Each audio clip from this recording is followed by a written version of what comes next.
contractors do the work before they're paid. Yes, the clients. This is a model. This is a model. Yeah. And it's working so far. All right, so 3 weeks ago we launched, we've had 100 projects posted as of today. We have over 1,700 registered users, creators around the world. you think this is maintainable? Right. It's a really interesting idea because finding this kind of stuff is kind of antiquated, the way people find things sort of by word of mouth and stuff like that. So it makes sense that a digital solution would come to pass. I would assume Charlie Sheen needs other lead generation things from what I've read. But how do you, the only thing is just that once they have a relationship with someone, do people move on? Yeah. How much need do they really have? And once you develop a relationship with a designer or something, I mean, we stick with ours. It's a two-part answer. The first part is that our model very conservatively assumes a high churn rate on both the buy side and the provide side. We assume that the average buyer is going to come in, they're going to do 2 or 3 projects. They're a small business. Remember, they're going to get their logo, they're going to get their stationery, they might get their homepage, and then they got what they need, and they're going to disappear for who knows how long until they need to refresh it. On the buy side, on the provide side, you're going to see a lot of young people. You're going to see students. You're going to see non-traditional kind of creatives. They're also going to come in. They're going to hone their craft. They're going to practice their skills. They're going to look for clients that they can take offline, and they're going to disappear. The second part of the answer is, why would you do anything else? So, you need a new logo. You come to Crowdspring and you source it. You get your logo, you love it. Now you need your stationery. Now you can hire that same designer offline. You now have a relationship. And that designer in a traditional model might give you 2 or 3 concepts from which to choose on your stationery. But wouldn't you rather come to Crowdspring, post another project for your stationery, be sure to invite that particular designer who you know you already love to participate in that project, and have not only that designer's concepts, but the other 40 designers too. And remember, 500,000 new businesses in the U.S. every year, millions worldwide. Half our business is coming from overseas. This cycle starts over every month. Every month, not every year. 500,000. Sorry, every month, yes. I'm just curious, how do you protect against stealing ideas? Because I can imagine lots of seeing something elsewhere. Sure. So several different ways. Fundamentally, anything on the internet is fair game, unfortunately.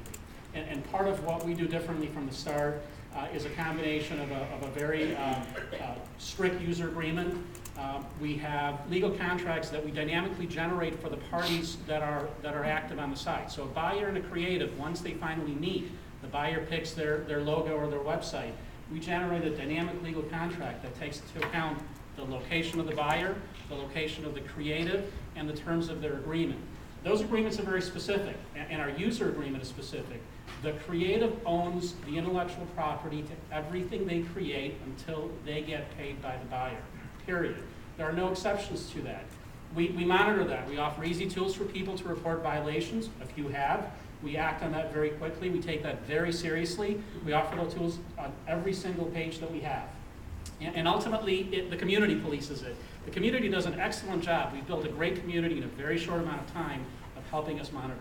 So if somebody takes a version and iterates on it, and then that is then acquired, that will get them blacklisted or something? So if there are a number of buyers that will offer multiple awards, so that they could have the opportunity to pick 2 or 3 and then ultimately create one from that combination. But we absolutely do monitor to make sure that a buyer doesn't just take something, or somebody else off-site doesn't just take something and use it for their business without paying the creative. This happens all the time in the real world. We can't stop it. No one can stop it, but we've put in tools in place that other people have not, and we're very vigilant together with our community to make sure that we minimize and to the extent that we can eliminate it happening on Crowdspring. This is digital work after all, and everybody from movie studios to record companies has had the same problem with this content. We can't solve the problem, but we think we have a very good start to try to lower the incidence. So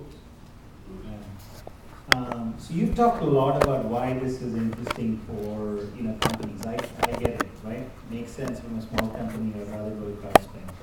But if I look at the kind of projects that you would do, it's limited by the amount of effort a creator is going to have to put in each of these bids, right? Because I put in the effort, there's no guarantee that I'm going to get the project, right? But I have to put in the effort before, unlike Elance where I actually just bid on it. Well, you put in a certain amount of effort. Remember, to create a bid on Elance might take a creative 45 minutes or an hour.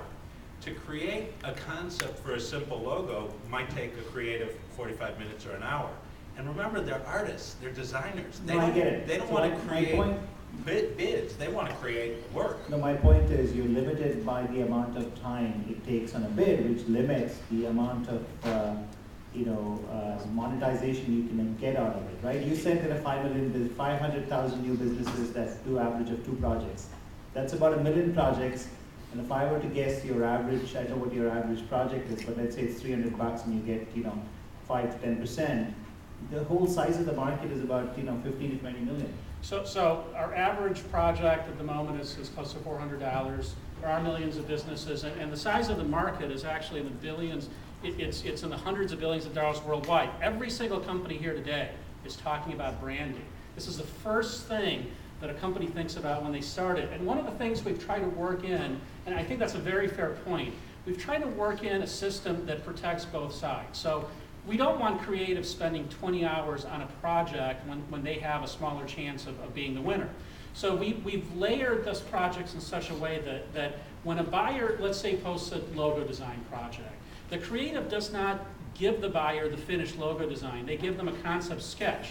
When that creative's work is finished, we have a full project management module where the 2 parties work together and transact, and the final files are given, the layered PSD files and so forth. So we try, and when we get into audio and video, we will do the same thing. We try to find a way to compress the amount of effort the creative needs to extend to show the buyer the quality of the work. And make it easy for the buyer to pick. We all know what we like when we shop for television sets, when we shop for mascara, when we shop for anything except for services. We think this is a great way to give tangibility to services. What I really love about your service is that the comments go on here, and it reduces the need for iterations, long, painful iterations on the part of the project owner. Because they see the first comment and they say, this is what I like about it, don't like about it, and they have the entire audience also voting on these things. So I really like that. My key question is, me, as somebody who wants to go out and, for example, get a homepage, which is something that you guys actually did, you sourced out your homepage. Yes, we did. I don't know what to ask for.